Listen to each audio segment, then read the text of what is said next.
Quand un voleur vole, et vous le traitez de voleur, vous pensez que ça va plaire au voleur? Non. Ça ne plaira pas à un voleur. Donc, surtout, s'il n'a pas une démarche d'humilité, une posture d'humilité consistant à dire oui, j'ai eu à voler, je vais changer, je vais me transformer. Oui. Vous savez, je n'ai pas critiqué fondamentalement des chefs d'État. J'ai critiqué des pratiques. Bien sûr, ces pratiques sont posées par des chefs d'État. Nous sommes à la 6e législature du Parlement de la CEDEAO. Quand nous sommes arrivés, nous, nouveaux députés, même anciens députés, nous, nouveaux députés, nous avons prêté serment. Et dans cette prestation de serment, nous avons dit que nous allions servir les peuples de la CEDEAO. Nous n'avons pas dit que nous allions servir un chef d'État ou des chefs d'État.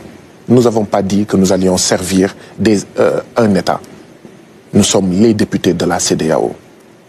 Et donc oui, quand je vois des tripatouillages de la Constitution dans un pays, que ce soit le Sénégal ou un autre pays de la CEDEAO, je le dis, je le dénonce.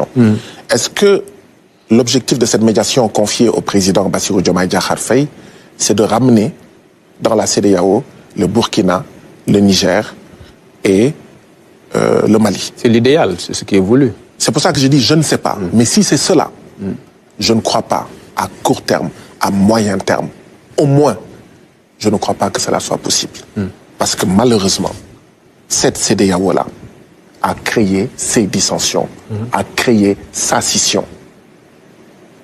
En n'étant pas aux côtés des pays en proie au terrorisme. Une partie du terrorisme manipulée par des pays impérialistes, dont la France. Quand ces pays-là ont eu besoin de la CEDEAO n'était pas là. Et vous me permettez d'ailleurs de présenter mes condoléances à nos sœurs et frères du Mali, qui ont vécu plusieurs attaques dans la dernière période avec beaucoup de morts. Ouais. Je leur exprime ma solidarité et j'en profite aussi pour dénoncer fermement ce que l'ambassadeur d'Ukraine au Sénégal a eu à dire comme propos, soutenant de manière décomplexée des groupes terroristes au Mali. Le Sénégal ne sera jamais, ne devra plus être, s'il l'a été un jour, un endroit à partir duquel on va tenter de faire tomber des régimes, on va tenter de saper en fait un État comme l'État malien. Cela étant dit, je crois que c'est la CEDEAO elle-même, à partir de la posture néocoloniale de ces chefs d'État, qui ont créé cette dissension et qui ont provoqué le départ du Mali, du Burkina et du Niger. Est-ce que le président Bassirou Diomaye Diakhar Faye pourra les ramener? Je ne crois pas. Vous êtes pessimiste. Je ne crois pas. Mais encore une fois, je dis, je ne sais pas, est-ce que c'est cela la mission? Par contre, si tant est que la CEDEAO veut encore servir à quelque chose, elle devra éviter qu'aucun de ses États membres ne soit des bases à partir desquelles le Niger, le Burkina, le Mali vont être attaqués. La CEDEAO devra veiller à ce que ces États membres ne soient pas des bases de repli des terroristes. Devra aussi éviter à ce que l'ancienne puissance coloniale, néocoloniale, qu'est la France, n'opère à partir de ses États membres. Si tant est qu'on veut donner une chance, un jour, dans 3 ans, dans 5 ans, dans 10 ans, je ne sais pas, de se retrouver.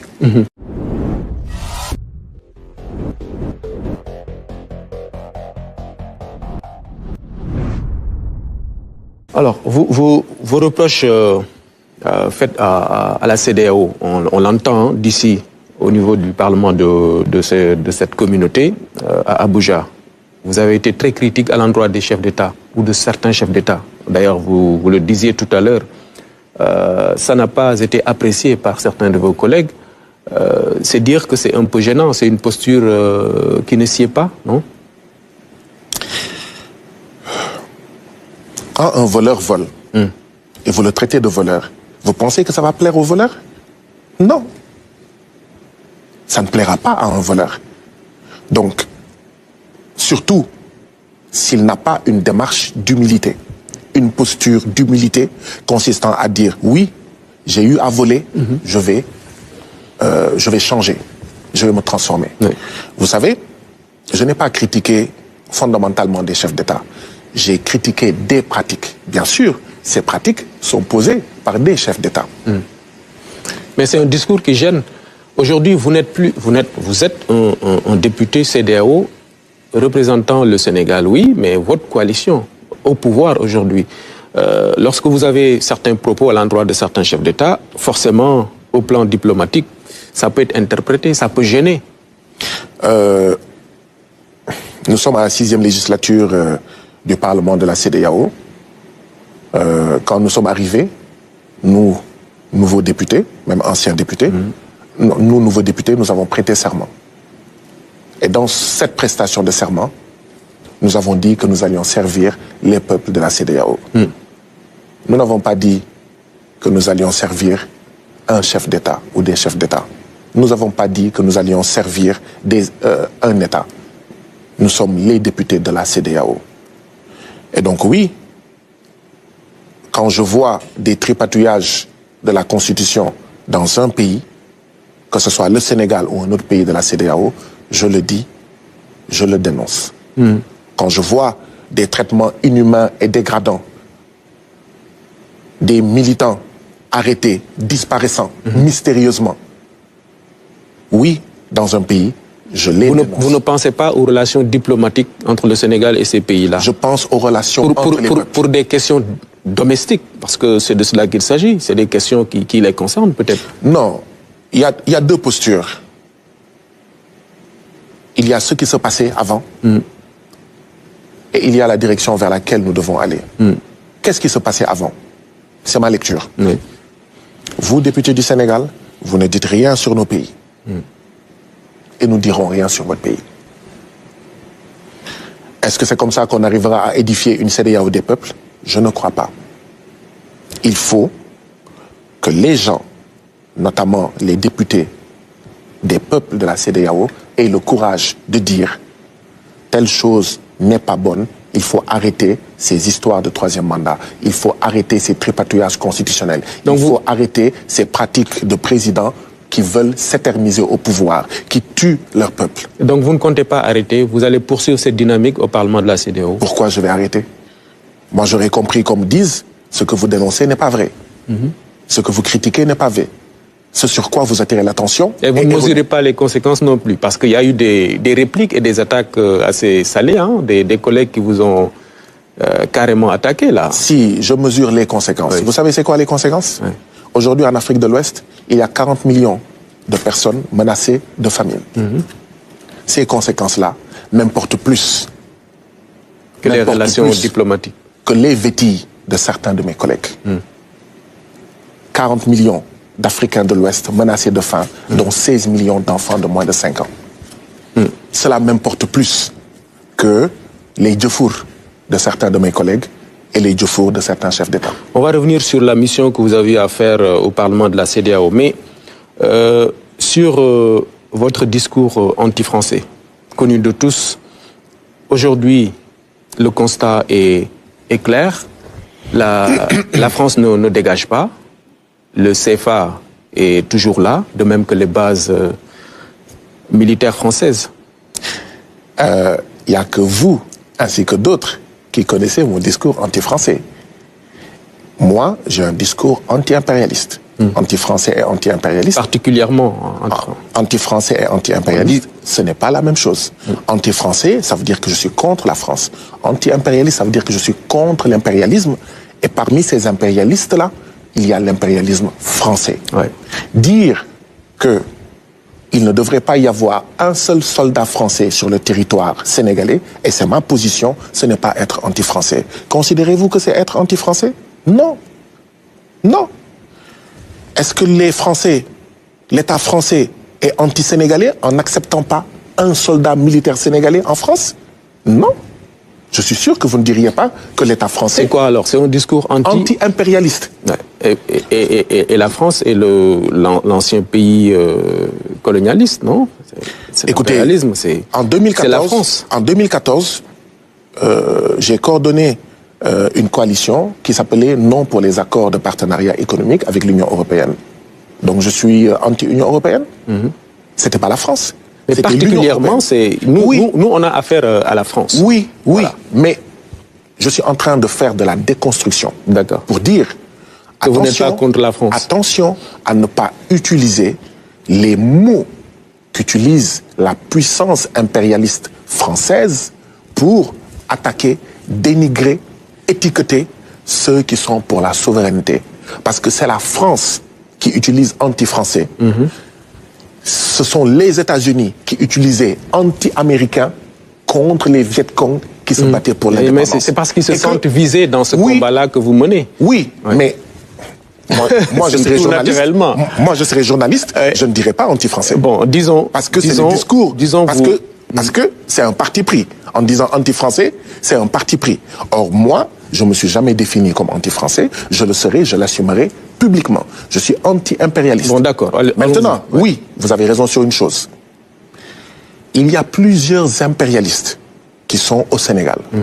Mais l'impérialiste le plus fort, c'est l'impérialiste français. Oui. Parce qu'il n'y a pas de base militaire allemande. S'il y avait une base militaire allemande au Sénégal, je dirais militaire allemand, rentrez chez vous. Ouais, on se comprend alors. S'il y avait une base militaire, mais dire militaire allemand, rentrez chez vous, ce n'est pas être anti-allemand. C'est être tout simplement patriotique, panafricain. Ils sont toujours là, voilà, c'est la question. Oui. Mais je voulais juste, quand même, pour ceux qui nous regardent, comprendre que nous ne sommes pas anti-français, nous sommes anti-impérialistes. Et oui, nous sommes pour la décolonisation de nos affaires monétaires. Ce franc CFA, c'est une monnaie néocoloniale. Nous sommes pour la sortie de tous les soldats français, pas la réduction, comme le dit Emmanuel Macron. Nous ne nous battons pas pour la réduction des soldats français au Sénégal, mais pour qu'ils s'en aillent tous. Maintenant, oui, j'ai dit tout à l'heure, nous avons 4 mois. Nous n'avons jamais dit que si nous sommes élus, dès la première semaine, dès le premier mois, dès le premier trimestre, dès le premier semestre, l'armée française allait sortir. Nous n'avons pas dit que dès le premier semestre de notre élection, nous allons décoloniser nos affaires monétaires. Nous avons dit, si vous nous faites confiance et que vous nous élisez, d'accord, les bases militaires françaises vont partir, nous allons sortir de cette monnaie néocoloniale. Nous sommes toujours dans cela. Monsieur Nying, n'oubliez jamais une chose. Nous avons pris un État. Un État qui est néocolonial. Le président Bassirou Diomaye Diakhar Faye est élu. Il lui faut déjà décoloniser cet État. Il est en train de s'y atteler depuis son élection. Les membres du gouvernement nommés, les directeurs nommés, ce qu'on a appelé les chamboulements dans la justice, les chamboulements peut-être dans la police, dans la gendarmerie. D'accord ? Nous sommes en train de procéder, ce n'est pas encore fini, à la décolonisation de cet État. Parce que personne ne peut faire les ruptures et transformer un État, un pays, en utilisant tel quel l'État dont il a hérité. Les prochaines élections législatives seront déterminantes. Je dis beaucoup des ruptures, y compris monétaires, qui vont être faites. Certaines passeront par la case Assemblée nationale. Nous sommes encore minoritaires là-bas. D'accord. Donc, vous en êtes au début. Ce qu'on peut retenir, c'est que ces réformes que vous avez envisagées concernant le franc CFA ou les bases militaires, ça va se faire? Vous pensez que la sortie du CFA va se faire? Rien n'a changé. Maintenant, oui. Par quelle procédure? D'accord? Par quelle tactique? Je crois que le gouvernement a ces considérations-là sur sa table. Est-ce que c'est par le biais de la monnaie unique ou commune de la CEDEAO? Est-ce que c'est par le biais d'une sortie du Sénégal de la zone franc CFA, etc. Je crois que le gouvernement est en train d'étudier. Mais ça va se faire, vous en êtes sûr? C'est ce que nous avons défendu. C'est ça la position aujourd'hui encore. Et c'est ce que nous défendons. Et c'est ce qui va être réalisé.